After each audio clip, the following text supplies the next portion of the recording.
kan dari Moms Group itu berinisiatif untuk meneruskan karya misi suster. Jadi kita membentuk komunikasi yang 3-4 tahun lalu sudah diresmikan resmi sama pemerintah Hongkong. Jadi kita bisa bergerak bebas untuk donasi untuk workshop dan lain-lain. Dan untuk shelter kita ada ini juga sama Filipino dari keuskupan Hongkong. Ada 2 dengan Filipino dan dengan Indonesia, tapi yang Indonesia itu di waktu itu sementara lagi ditutup karena untuk lagi direnovasi. Jadi kalau yang ini ke Loku. Terus juga kalau shelter juga kita bisa alihkan ke Home of Love yang mungkin nanti siang akan ke Susteran Mother Teresa. Kita biasa ke sana juga untuk menitipkan anak-anak yang hamil, yang ada masalah. Itu indikatornya Kak, kalau mereka ini yang direncanakan atau yang tidak direncanakan sampai kemudian harus melahirkan di Hong Kong itu seperti apa Kak?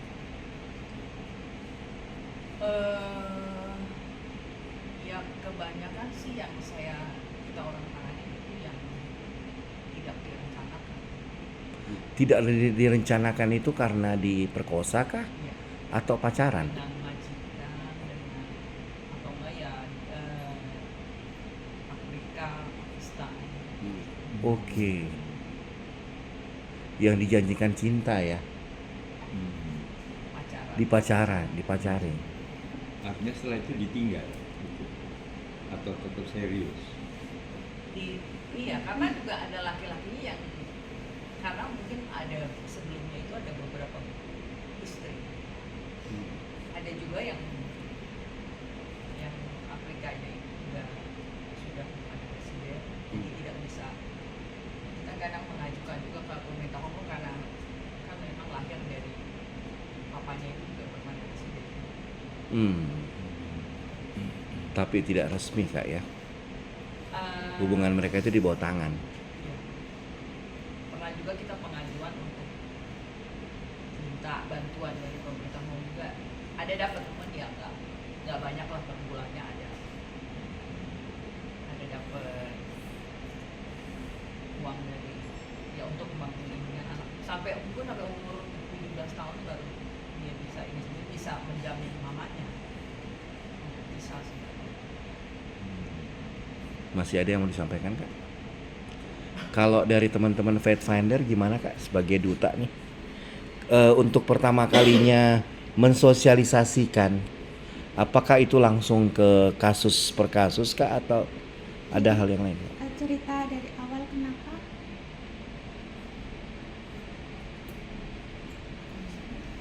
Iya Kak. Kenapa?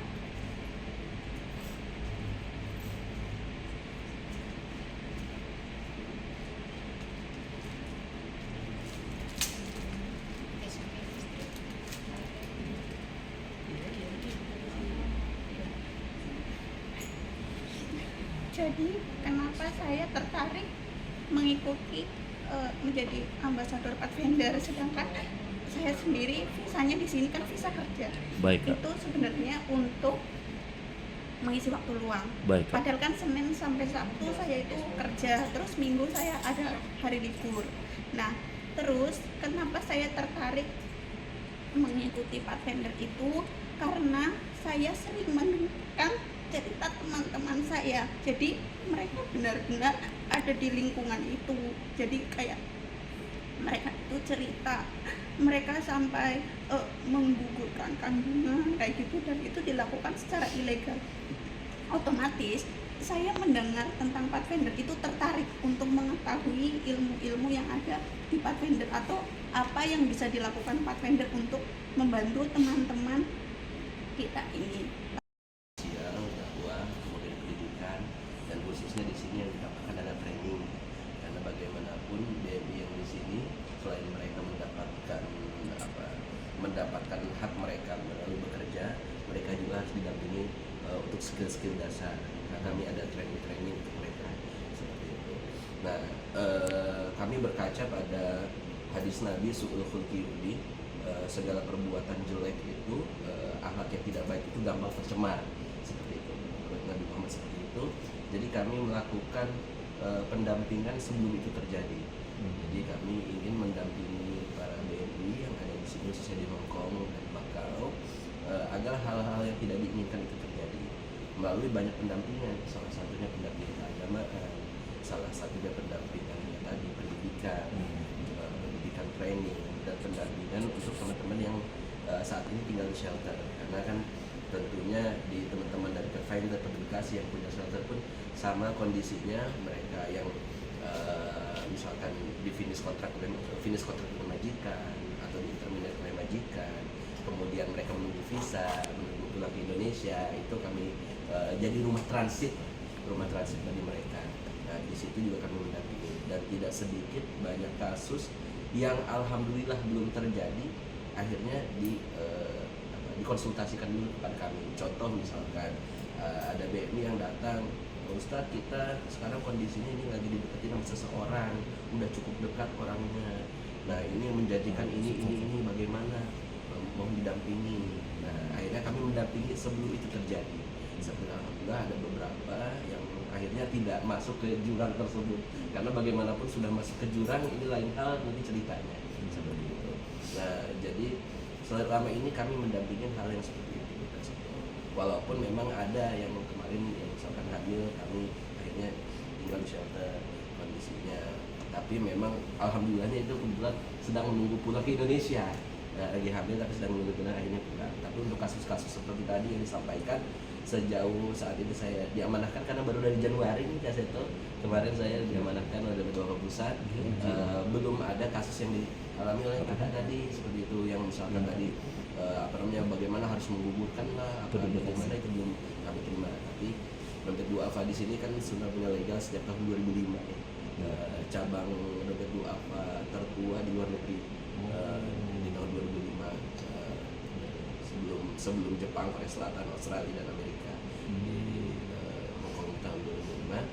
Mungkin ada kasus-kasus sebelumnya yang pernah ditangani oleh kepemimpinan sebelumnya, karena kepemimpinan di dompet duafa ini 2 tahun bergantinya, atau bisa paling lama 5 tahun.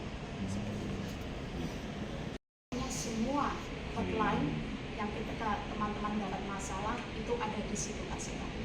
Jadi ya, Pathfinder itu ada kolaborasi juga dari dengan edukasi, dengan konsulat, dengan NGO yang ada di Hong Kong untuk membantu teman-teman. Dan dulu Pathfinder itu ada shelter juga, ya.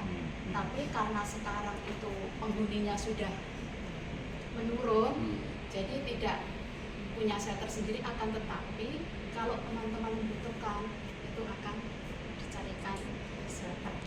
Jadi itulah kenapa saya tertarik dengan bergabung dengan Pathfinder, karena saya rasa misi Pathfinder itu bagus sekali, karena memang kenyataannya banyak teman-teman yang mengalami kehamilan yang tidak direncanakan, dan kebanyakan teman-teman itu adalah overstay Kak Sito. Ini yang membuat masalah itu semakin rumit. Ya, dedikasi dari kakak-kakak semua. Kalau kami memang dari LPAI, Lembaga Perlindungan Anak Indonesia, melindungi anak dan pembangunan hak anak, kan ada 4 hak dasar anak, yaitu hak hidup. Jadi apapun juga jangan sampai tadi pengguguran dan sebagainya. Kemudian hak tumbuh kembang, ya apapun yang dilahirkan juga dipenuhi. Nah, yang paling penting juga kalau tadi dalam keadaan stres dan sebagainya, apakah ada tadi kan ada semacam hotel penginapan saja untuk sementara begitu Ya, di masalahnya shelternya, tapi untuk kesehatan mental dan mungkin juga kesehatan fisik, karena biasanya kan mungkin kurang makan, kemudian ya gizi untuk bayinya ini kan tidak akan terpenuhi. Itu apa langkah-langkah berikutnya? Artinya ini kan berarti juga memerlukan dana yang cukup besar ya. Nah, kalau dompet duafa kami tahu ada sumber dananya, tapi yang lain juga apakah semacam itu, ada sumber dana juga? Kalau saya izin, Iya. saya perwakilan dari IDN Gubang, saya Iya. ditugaskan bersama Ibu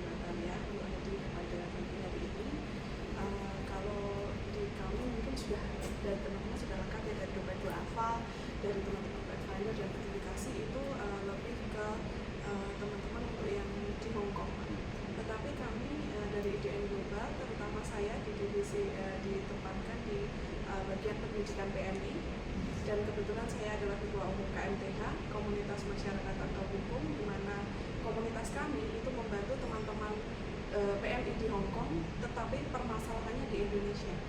Nah, di 4 tahun masa jabatan saya di KMTH itu banyak sekali ketidakadilan atas anak di Indonesia, kemudian ibu yang ada di Hong Kong dengan perlakuan-perlakuan yang kurang menyenangkan dari keluarga, dari pihak suami. Saya pernah bekerja sama dengan LPAI Jawa Timur juga, Pak, di tahun 2021 menangani kasus kekerasan anak yang dilakukan oleh ayah karena ayah ini meminta ibunya pulang dari Hong Kong, kemudian anaknya yang dijadikan korban disiksa di rumah, Pak. Sudah sampai ke LPAI Jawa Timur, Pak, waktu itu sudah tertangani dengan dinas setempat. Kemudian LPAI Jawa Timur dengan siapa? dengan almarhum, saya lupa namanya, Pak. Nanti Pak datanya ada, Pak, nanti bisa saya share. Saya ada datanya. Kemudian kami juga bekerja sama dengan LRC KJHN di Jawa Tengah untuk perlindungan ibu dan anak. Kemudian concern kami di sini adalah pengaduan dari keluarga yang broken home, Pak. Jadi biasanya pengaduan di kami itu penelantaran anak pasca perceraian, kemudian kekerasan anak korban dari karena ibunya tidak pulang ke Indonesia, kemudian seperti yang di Jawa Timur ini dijadikan bahan ancaman untuk ibunya tidak mengirimkan uang.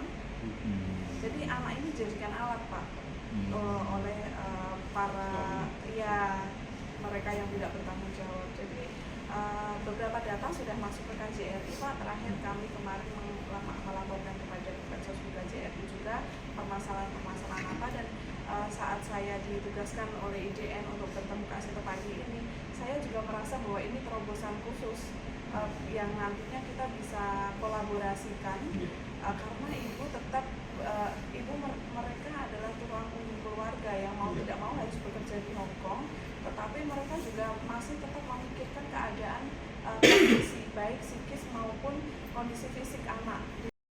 Yang ada di Indonesia di berbagai provinsi maupun kabupaten kota.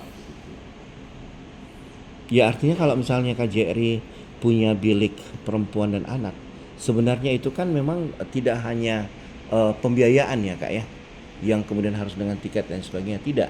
Tetapi dengan adanya OHP, dengan adanya internet 5G dan sebagainya, itu sebenarnya bisa dimaksimalkan.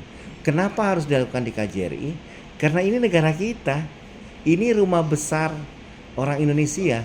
Sebenarnya mereka bisa melakukan itu, Kak Seto. Tapi kenapa saya ingin agar ada kemitraan, sinergi ini bisa ditengarai, ada juru mudinya. Sepertinya Kak Seto nanti bisa menyampaikan langsung dengan Pak Konjen gitu ya, bahwa teman-teman siap untuk berjibaku, termasuk Dede, untuk mengisi Sabtu dan Minggu di KJRI, agar orang-orang yang overstay ini tidak ketakutan Kak Seto datang ke KJRI. Bukan begitu, teman-teman? Katanya mereka kalau datang ke KJRI kan ditangkap kan? Padahal kan tidak ada aturan bahwa KJRI itu bisa menangkap orang yang overstay. Itu kan urusannya imigrasi gitu kan. Oke, Kak, kita langsung ke study case aja, karena waktunya masih ada 30 menit yang tersisa nih. Kakak silahkan untuk yang mendampingi depresi, atau yang mau khusus bunuh diri, atau mungkin ada yang mau aborsi dan sebagainya.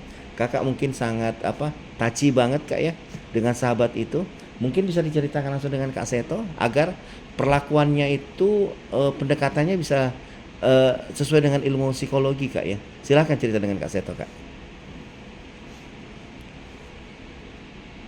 Ada yang mau mulai dulu, Kak? Ya, silakan, Kak. Iya. Izin tanya Kak Seto ya. Semisal ada teman pekerja migran yang kondisi mentalnya saat itu bisa dibilang sudah parah kayak gitu. Dia pas mengelap itu kaca jendela, melihat ke bawah itu dia ada kemauan untuk terjun. Ada semacam keinginan, kok saya ininya menjatuhkan diri ke situ. Benar. Ini kenyataan karena waktu itu Pathfinder ada kolaborasi dari mana? Dari Hong Kong ya, menjangkau tentang itu hari kesehatan mental sedunia.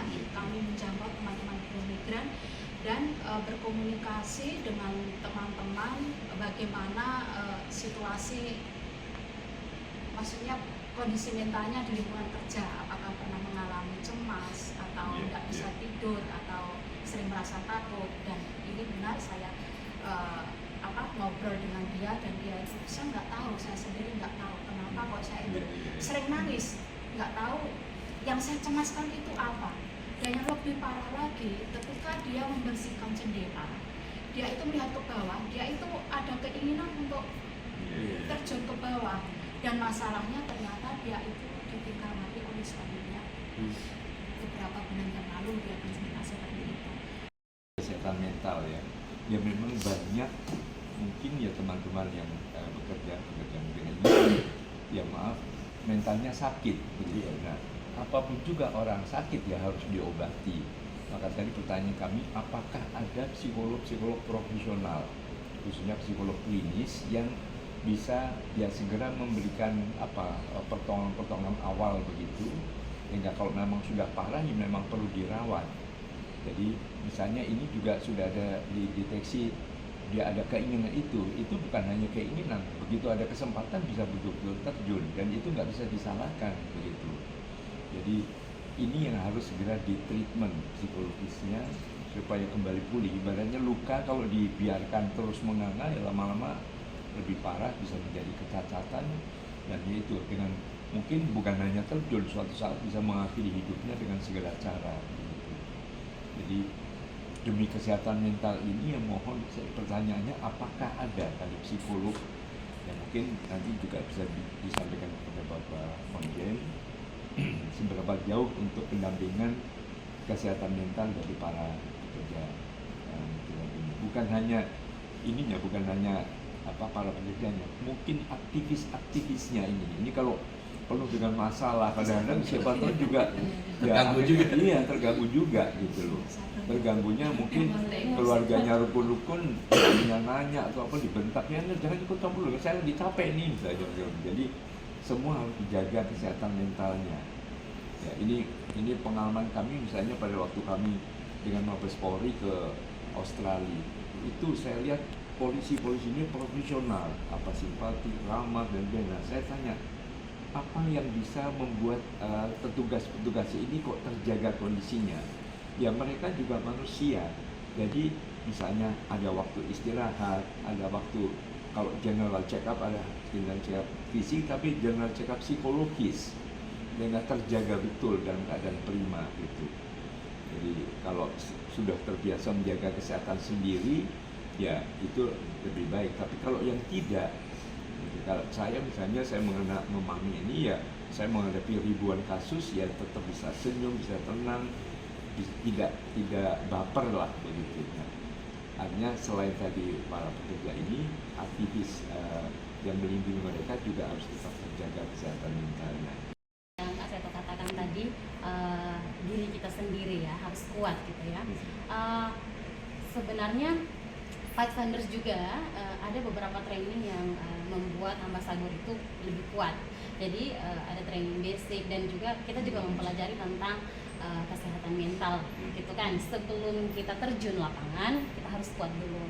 Karena kan kita mempersiapkan diri apa yang akan masuk ke dalam, ya kan, apa yang akan kita dengarkan, apa yang akan kita saring saat outreach, dan apa yang akan nanti kita katakan kepada orang yang sharing sama kita. Jadi saya rasa tentang mental health itu sangat sebelum kita berkata-kata, sebelum kita keluar lapangan, kita harus mendasarkan diri kita terlebih dahulu. Apakah kita sudah siap? Apakah kita sudah bisa untuk mendengar curhatan teman-teman sekalian gitu kan?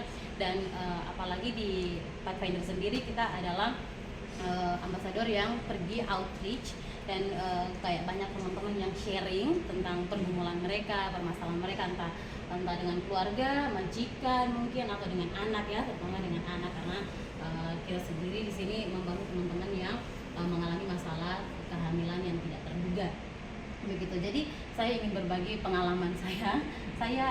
Ada klien yang waktu itu kenalan dengan saya, terus akhirnya kasusnya ditangani oleh Pathfinder sendiri. Saya tahu bahwa orang yang tidak kuat mentalnya tidak sanggup mendengar cerita orang lain, karena kita akan terharu, kita akan terbawa emosi, ya kan? Kita akan menggunakan kata-kata yang seharusnya tidak kita keluarkan di saat kita mendengarkan orang sharing, kayak memberikan apa sih yang apa yang saya mau, mungkin dari saya harusnya kamu seperti ini, harusnya kamu seperti itu. Tapi kalau mental kita sudah bagus, sudah stabil, saya rasa kita bisa menganalisis apa ya kata-kata yang akan keluar dari mulut kita gitu ya, sebelum kita memberikan masukan kepada teman-teman. Dan saya sangat suka itu. Kemarin juga kita ada training dari My Hong Kong ya, untuk menguatkan fondasi sebagai teman-teman yang aktif untuk keluar, aktif yang menerima cerita dari teman-teman. Kita kemarin ada training dari Main Hong Kong, dan itu 2 hari, dan kita bersyukur ya, puji Tuhan dapat sertifikat untuk jadi pegangan bahwa kita ini ready, kita ini siap kalau teman-teman datang cerita apapun itu, kita siap. Jadi kita fondasinya distabilkan dulu, bukan berarti kita tidak bisa mengeluarkan emosi kita bisa. Mungkin kurang mengurus anak, perhatiannya juga kurang mementingkannya Pak. Terima kasih. Putranya di mana? Putranya di Indonesia. Oh, di Indonesia. Iya. Tapi diasuh oleh ayahnya. Sama ibu mertua. Oh, ibu. Kalau ayahnya? Ayahnya bekerja. Oh iya, artinya kalau tidak bekerja kan bisa juga tanya, tapi sehari-hari oleh ibu mertua ya. Iya. Sudah berapa lama berpisah? 6 tahun. Selama 6 tahun belum pernah pulang? Sudah 1 kali. Oh sudah, hanya 1 tahun selama 6 tahun ya? Iya. Iya.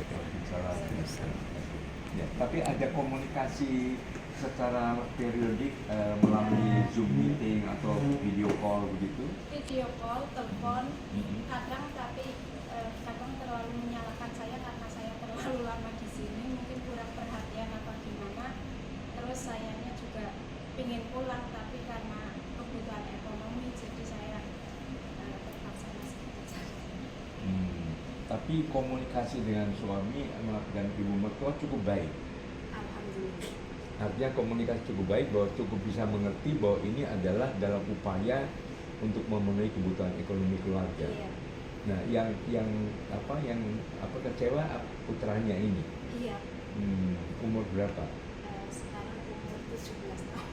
17. Oh, udah remaja ya. Iya.